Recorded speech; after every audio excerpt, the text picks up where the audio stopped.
श्रीपरमात्मने नमः। अथ श्रीगणपतिस्तोत्रम्।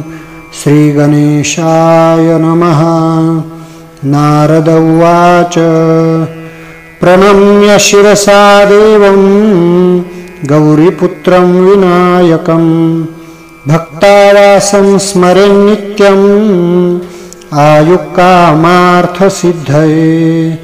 प्रथमं वक्रतुण्डं च एकदन्तं द्वितीयकं तृतीयं कृष्णपिङ्गाक्षं गजवक्त्रं चतुर्थकं लम्बोदरं पञ्चमं च षष्ठं विकटमेव च सप्तमं विघ्नराजेन्द्रं धूम्रवर्णं तथाष्टमं नवमं भालचन्द्रं च दशमं तु विनायकम् एकादशं गणपतिं द्वादशं तु गजाननं द्वादशैतानि नामानि त्रिसन्ध्यं यः पठेन्नरः न च विघ्नभयं तस्य सर्वसिद्धिकरं प्रभो।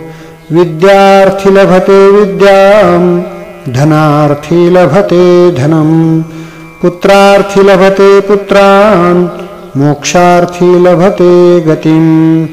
जपेद गणपतिस्तोत्रं षड्भिर्मासैः फलं लभेत् संवत्सरेण सिद्धिं च लभते नात्र संशयः। अष्टभ्यो ब्राह्मणेभ्यश्च लिखित्वा यः समर्पयेत् तस्य विद्या भवेत् सर्वा गणेशस्य प्रसादतः। इति श्रीनारदपुराणे संकटनाशनं नाम श्रीगणपतिस्तोत्रं सम्पूर्णं। श्रीगणपतिदेवतार्पणमस्तु। पुण्डलिका वरदा हरिविठ्ठल श्रीज्ञानदेव तुकाराम पंढरीनाथ भगवान की जय। माऊली ज्ञानेश्वर महाराज की जय। जगद्गुरु तुकाराम महाराज की जय। सद्गुरु जोग महाराज की जय।